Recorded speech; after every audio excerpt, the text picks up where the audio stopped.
Welcome back, everyone. NicknLex here. Thank you so much for joining me today to this new episode of Music with Nick. Today we got some jazz marathon, and I'm super excited. This is sponsored by Dave, and there's just one artist here that I do know, which is Chuck Mangione, and I can't wait to hear more. I've always loved his style with the flugelhorn, and so yeah, today we're gonna listen to some more. Again, Dave, thank you so much. This is your second marathon of the last week of January, so thank you so much for the support. I do appreciate it, and for some reason, I recorded the video one first. The one with I don't want to spoil anything, but and it was so good. And today we're gonna do this one. So 3 artists, 5 songs. Dave only chose 3 songs actually, but I'm gonna make it.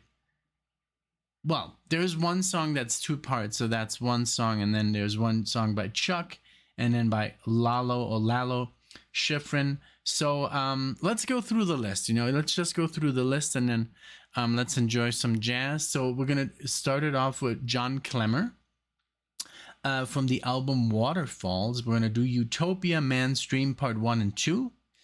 And then Chuck Mangione, we're going to do Land of Make Believe. This is live. Give me a second. Live at the Hollywood Bowl, 1979. John Klemmer, 72, sorry, Waterfalls. And then we're going to do 2 pieces by Lalo Schifrin. We're going to do Theme from Enter the Dragon. This is the main title. And I chose another one just, to give it a proper ending, which is the same from the same CD, Enter the Dragon, from the same album. And this is called The Human Fly. This is from 1973. So this is so cool from the, Bruce Lee soundtrack. I love it. Okay, I can't wait for this. All right, so I hope you guys are ready. If you're new to the channel, thank you so much for checking it out, for clicking on the video. If you're a subscriber, thank you for being here, for being back.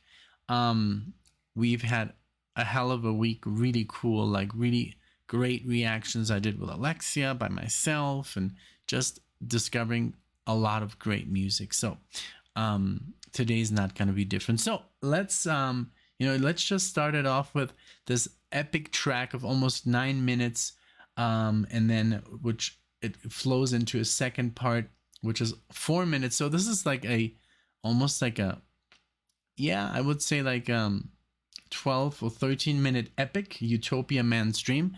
I have no idea what to expect. I've never heard John Klemmer, but hey, I'm a jazz freak, so I'm all in for this. Recently, something amazing happened. We did a reaction. Please check it out. Alexia and I, we reacted to the Brubeck brothers. Those are the kids of Dave Brubeck. And that was one of our first videos, maybe one of the first 100 videos. And they reached out and they loved our reaction.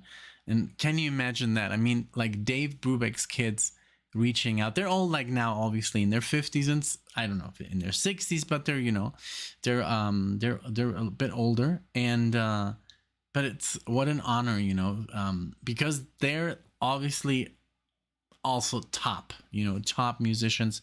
Check him out. There's the song called Dance of the Shadows. I think that's what it is. Let me just check real quick before I move on. Dance, such a great tune. Let's see here. If I type in Brubeck, I have it.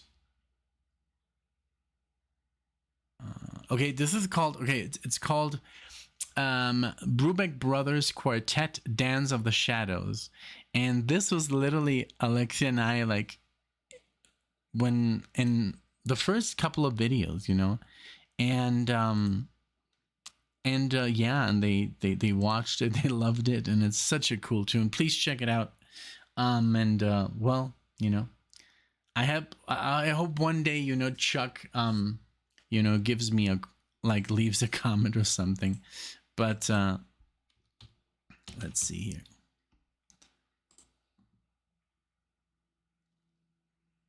Yeah. He's 83 now. So possibilities, you know, the possibility exists. So, okay. All right. Without further ado, let's continue. Let's move on. Thank you so much for being here. Let's go with Utopia. Let's go.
Wow.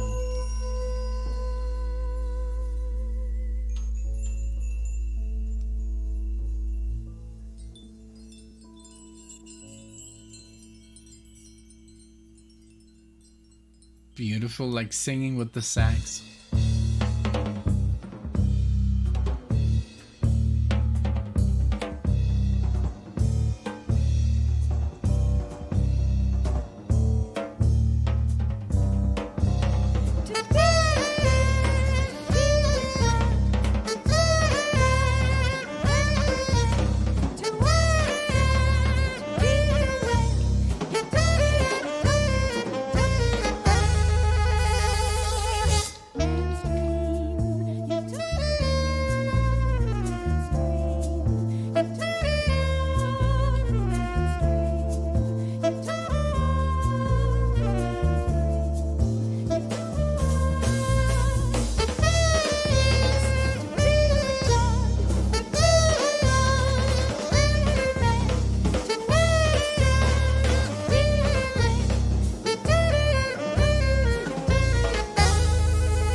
That is insane. I love this man. Oh god. I mean, his technique is so flawless.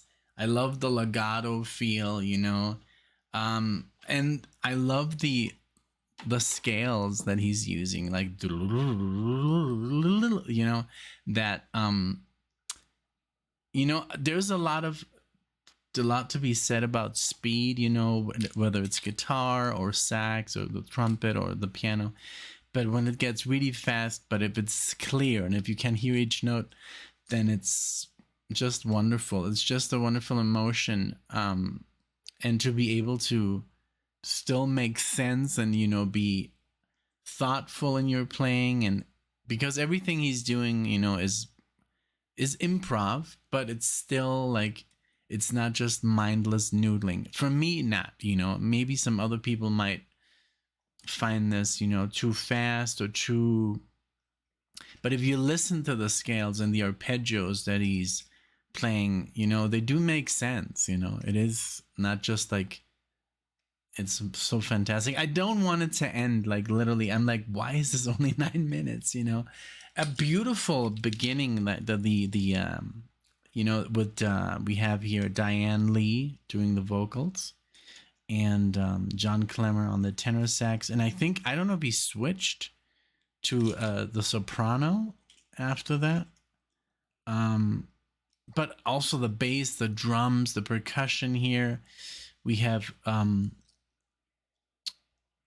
Eddie Marshall on drums, Victor Feldman on percussion, Wilton Felder on the electric bass. And I was like, yeah, that's an electric bass. That's not a stand-up bass. And then Mike Nook on the electric piano. What a band. Oh, wow. Like, I can't wait to listen to this entire album. What a great freaking, like I literally, the first scale that he did, that it was like he went all the way into the low register, and then to, you know, and I wanted to literally rewind that, but then it just kept going and getting better and better. So gonna listen to this one privately, you know, and then maybe try and slow down, you know, maybe, you know, get some scales out of there, you know.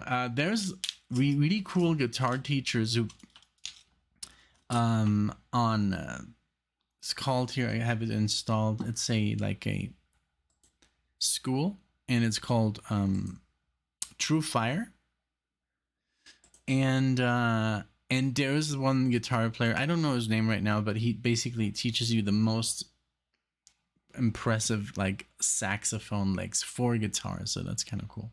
But yeah, let's keep going. John Klemmer, what a player. Insane. Let's go back a little bit here.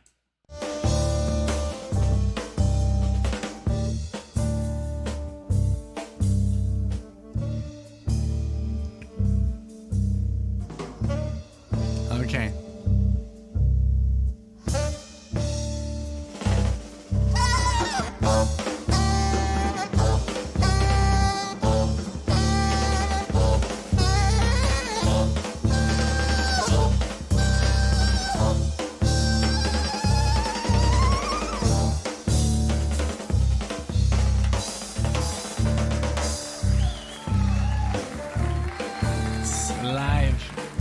Believe it.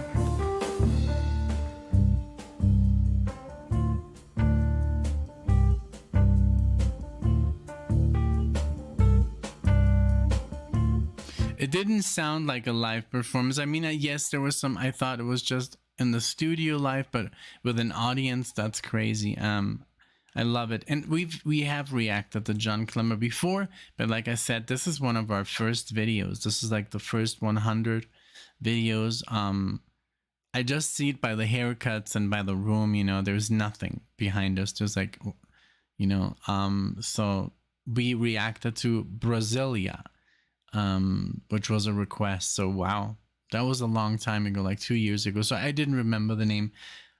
Let's go back. This is wonderful. Like, now the electric piano, let's go.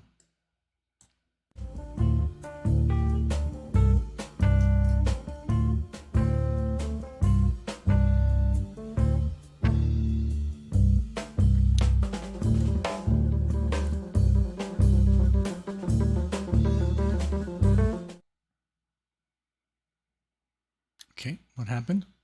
I must have touched the mouse and maybe it paused. Let's go back. Let's hear that line again.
Amazing. Amazing. Oh, this was in Germany. Dankeschön.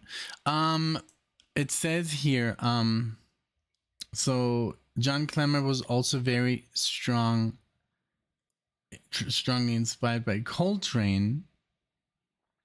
His solo saxophone recording precedes smooth jazz and new age. Let's see. Oh, he's on Steely Dan. Wow. Which album though? Because I was like, wow, like just like, so he was born in 46, right? Or wait, John Klemmer. 46, the year my mom was born. So imagine like studying through your youth, you know, through the 50s maybe when he was a teen, and then through the 60s, and then you're at this level in 1972, and this is like you're making it up as you go, you know. I mean, there was jazz, there was like some fusion going on before, but this level is insane. And I was like, well, I don't know, what did he inspire like certain guitar players? And I looked, and of course he did, but I wanted to see certain ones. But wow, what a player, man. Let me see real quick. I'm just so curious now on what Steely Dan album he is, so I can listen to that like literally right after. The Royal Scam. Don't tell me it's let's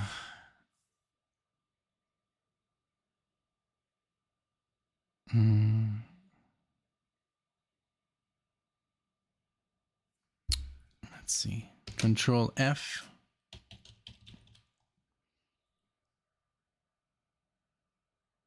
Caves of Altamira. That's insane because that's Alex's favorite song by Steely Dan. You guys know this. She has said this like many times. That's awesome. Wow. That's so cool, man. That's so cool. Oh, all right. Well, let's move on. Well, this guy, like, I'm gonna put him literally under my microscope. Can't wait to listen to more. Oh, this whole album, you know, like this was so good. What a virtuoso, you know. All right, now Chuck Mangione. He's also, what I like about him is always that the stuff that I hear, so you can keep up. You know, it's not like, you know, John Klemmer where you can't really sing what he plays when he improvises, you know. But the theme was really, really good. But those arpeggios and those scales were off the charts, wonderfully played. But yeah, let's see what Chuck got. This is also a longer song, 9 minutes, but this is the thing about, you know, marathons. When they're jazz marathons, I'm almost sad when they're over, you know, because it's, first of all, I'm a jazz freak, you know, I'm a fan of all sorts of jazz, you know, doesn't really matter what genre, but obviously this one is like the one that I gotta get these car keys away from me. That's where, there's where the most fun is for me, you know, just by listening, like, and I'm like, oh my god, how would this sound on the guitar? How would you even do this? And that's what fascinates me. Okay, Land of Make Believe, also live recording. Here we go with Chuck. Thank you very much. We're going to conclude the first half of this basketball game with a song of mine that we did with the quartet and then with orchestra, and we'd like to play it for you now. This is called Land of Make Believe. I like his voice.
is this?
Wow, this guitar player, Grand Geisman, wow.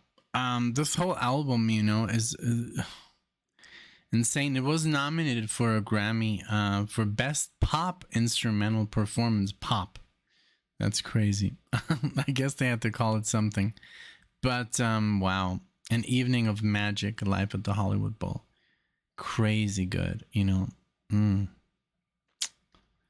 I mean, Chuck is also not like he is very, his playing is insanely good as well. I mean, you know, I've never heard him improvise like this because I usually listen to I've only heard like stuff like, you know, Feels So Good, which they mention here, and what's the other one? Da da da da da da da da. I think that's Feels So Good. And but yeah, this is crazy good. So cool. 1979. Wonderful. And the orchestra, 70-piece orchestra in the back. So let's listen to them, you know. Beautiful music. This is like, oh man, like I said, these are the marathons that I don't want to end, you know, because I get so into it. Not that the other ones, I mean, you know, I want them to end, you know, like the normal, you know, like rock or pop or whatever, or prog music. But this is so like it says, you know, magic. It's magic in the making. I love live music and I love live jazz because it's just in the moment, you know. Music is being written in the moment. I love that. All right, let's continue.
That's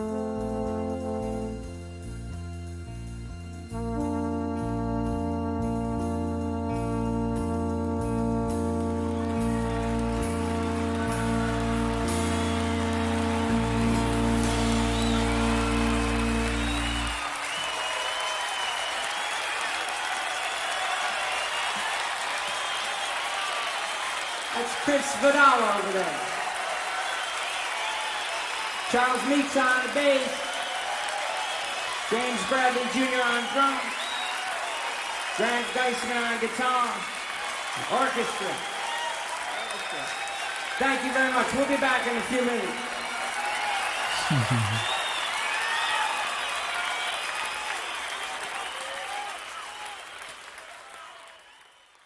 Yeah, I love the warmth of the flugelhorn, and I'm very proud that it's from Germany, you know.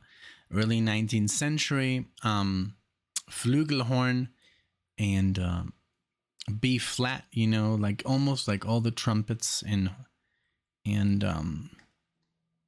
what is the other instrument that's very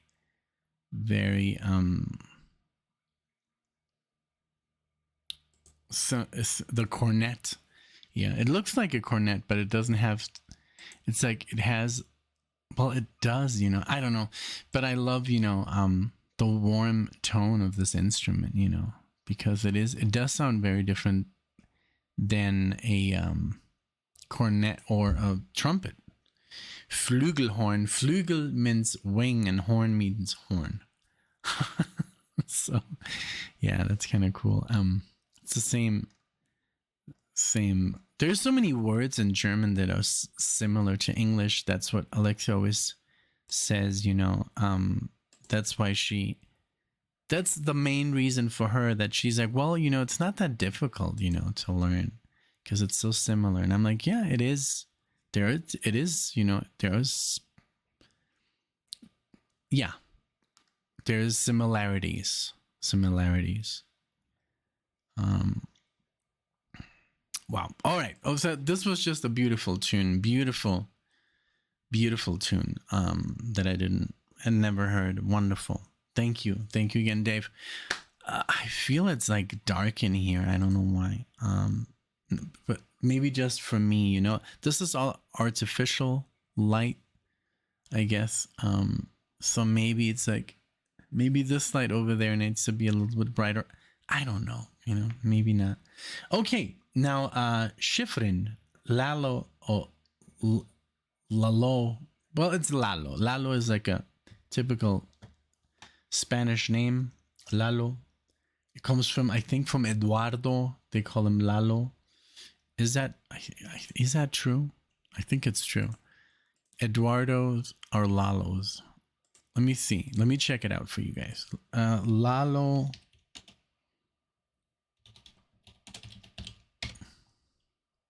Yeah, Eduardo. So Eduardo is a Lalo, and then, for example, Ernesto is Neto, and then, what is it? Nacho. What was Nacho again? Nacho. Ignacio, yeah. And because that's what was so challenging when I moved to Mexico, there was all these names, and it's like all these short versions, you know, and they didn't make sense. Some of them, like, for example, Jose is Pepe. I don't know how that makes sense, but that's what it is. If your name is Jose, then people call you Pepe. I have no idea why. You know, that doesn't make any sense at all to me. It's like, it's like, oh, your name is Nick? Oh, let me call you John then, you know? It's like, it doesn't make any sense.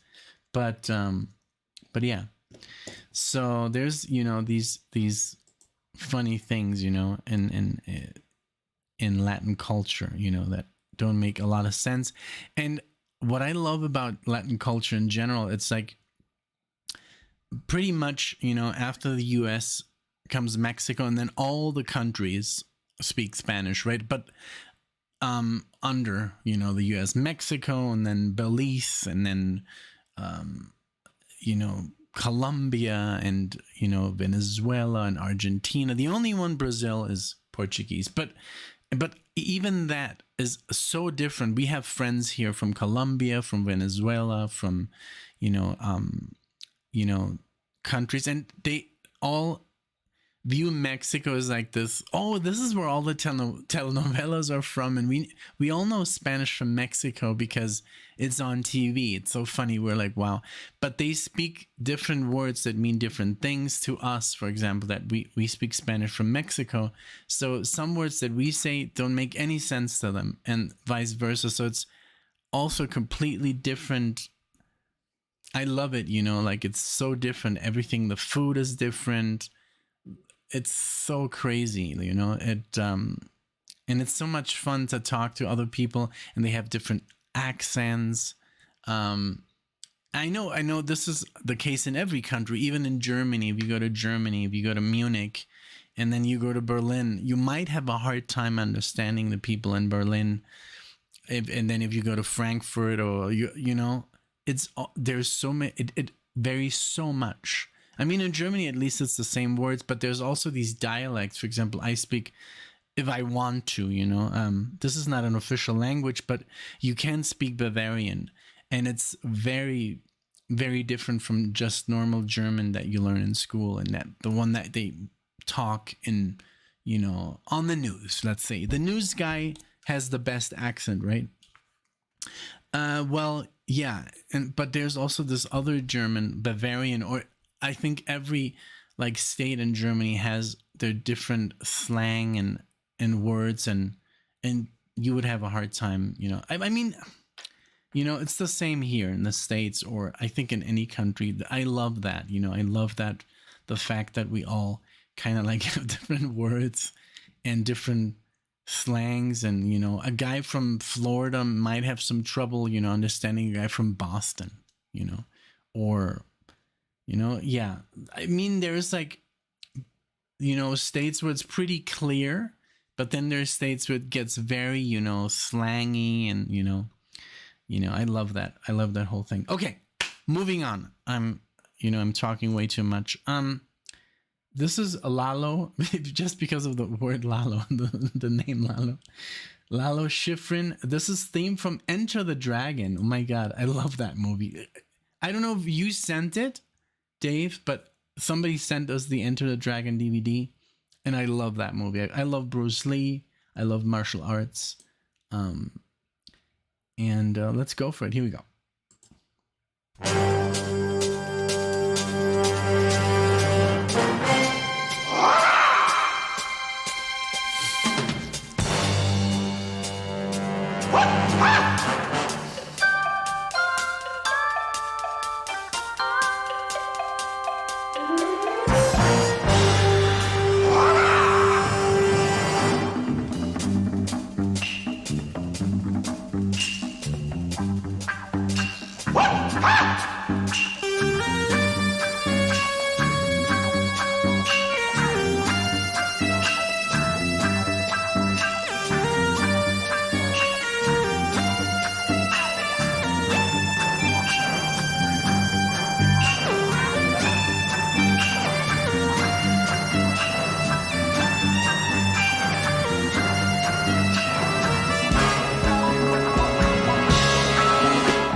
so cool. That's so good.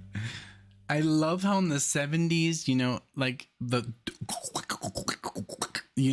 the wah wah pedal was so famous for creating this rhythm, and because it also sounds like a typical 70s soundtrack, like Shaft, you know, and then the violins and the trumpets and I love that.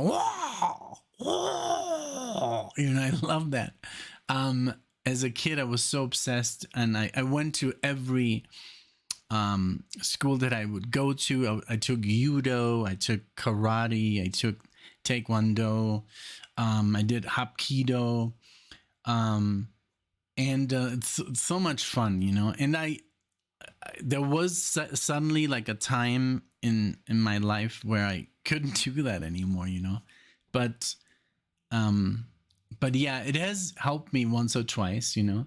The first thing they teach is never use, you know, what you learn to cause any kind of harm, you know. It's only self-defense. So I'm not an aggressive guy. I've never caused a fight or anything.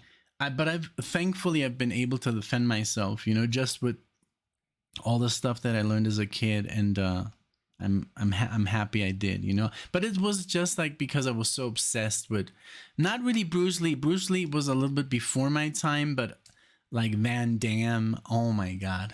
The first time I saw Van Damme, you know, Bloodsport, when he did that split, I was like, oh my God, that's what I want to do, you know. But yeah, that's the first thing they teach you when you go to class. You will not use this, you know, to cause anybody harm. So forget about it. If you're here for that, there's the door, you know. So no, what I love about this whole thing was more the, you know, you learn how to be on time and to be just, you know, you learn how to meditate and be respectful. It's so good, you know. If you have kids, you know, and or grandkids, put them into and especially now with all these distractions, with all the phones and video games and Netflix, and put them into martial arts. It's a great thing. And even if they don't become Bruce Lee, you know, they don't have to, like it's a good thing, you know, for all the energy that we have at that age. And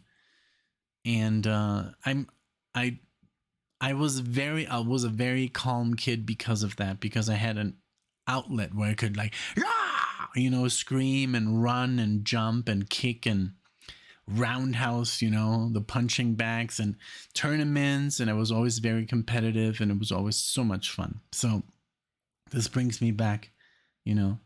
And that's like literally all I watched, you know, as a kid. I didn't want to watch like science fiction and martial arts movies, you know. So, and then I kind of like noticed that they were super low budget, you know, like when you get older, you're like, wow, all these like kung fu movies, they're like super low budget. But there's some really very high budget ones, like Jet Li, you know. They became more like in the 2000s, you know, they became really expensive, these movies, because they would really like go out. But when we look at the 70s ones, you know, they were just making them like literally by the hundreds, you know, like every week there was like 100 kung fu movies. So yeah. All right, so let's continue now with the last song. This is also from Lalo Schifrin, Enter the Dragon. This is The Human Fly. Let's see.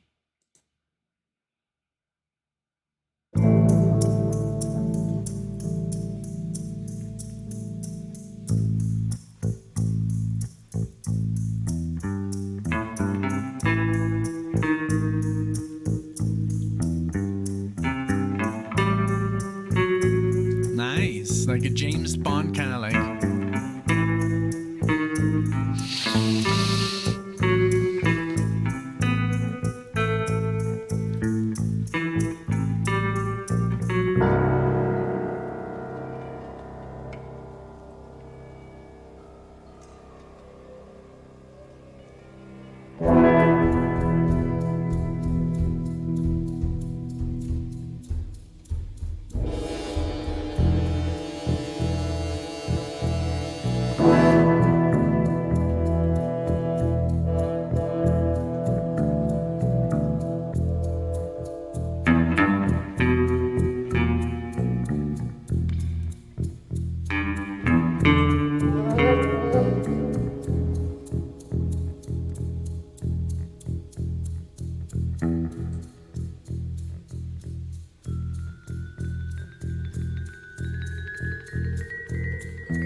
Beautiful. Like sometimes I think you guys kind of like message each other either by text, you know, you're like, okay, hey, you know, you're gonna make this marathon and I'll make this. Like literally, I did a marathon for JK literally like this, you know, it was more like overtures, but it was also very movie, you know, movie oriented. Like this last, you know, half of the this marathon. This was wonderful. I didn't know about Lalo Schifrin from Argentina, you know, Grammy winner, 6-time nominated for for the Academy Award and 4 Emmy Awards. And then he wrote the Mission Impossible theme. That's insane. Like I said, you know, it sounds like James Bond. Mission Impossible is awesome. He did the soundtrack for Bullet, which is such a good movie. THX 1138, George Lucas's first movie, or second, I think. Was it? I think this was the first one. Oh, the second one. I think this was before Star Wars, and was it after? God damn. Give me a second.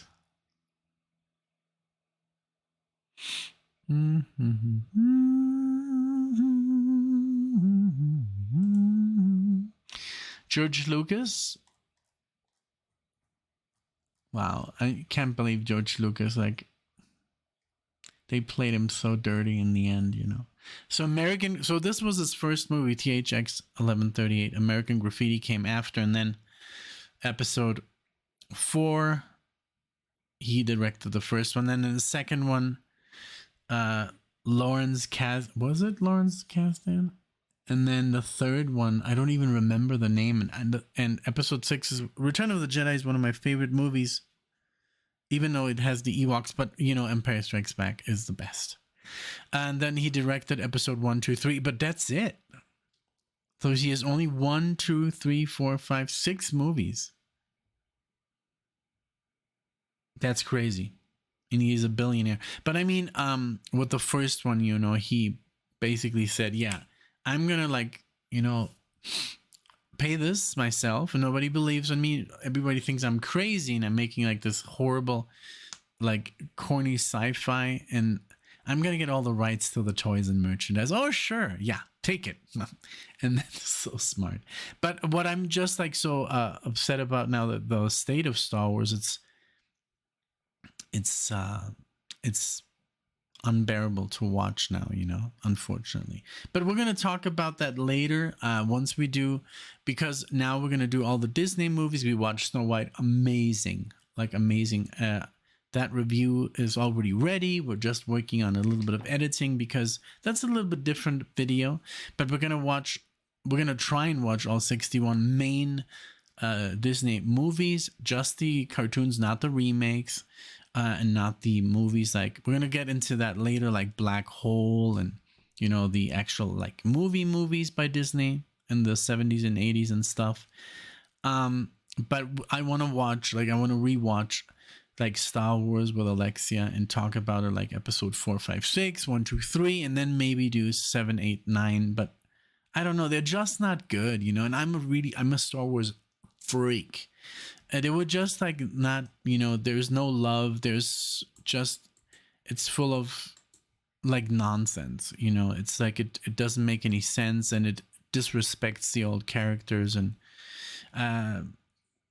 yeah, there's so much to be said about this, but we're not going to do that in this video. Thank you so much, Dave. This was amazing music. Thank you so much for this. Is like literally like a gift, you know.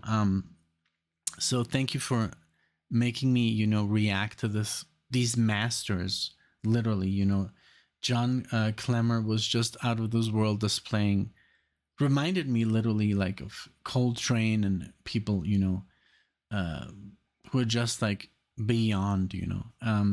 Chuck, beautiful tone, beautiful improvisation, wonderful orchestra, beautiful, just like very relaxing theme. And then this Lalo from Schifrin from Argentina. The Argentinian viewers are going to be very happy. They're very proud of their musicians. You know, they're musicians and they're soccer players. That's like their pride in life. You know, it's a country with a lot of trouble, so that's what keeps them. You know, when they won the World Cup finally after so many years, you know, for the third time, that was, you know, I mean, once Germany was out of the World Cup, I was like, okay, Argentina, go. You know, Germany has already won 4 times. Italy has already won 4 times. So my 2 teams, they're set, you know. And so, but yeah. All right, well, thank you so much, guys. Thank you so much for being here, for liking or disliking the video, whatever you think is fair. Leave a comment if you like, and subscribe if you want to. Thank you so much for being here, and I'll see you in the next one.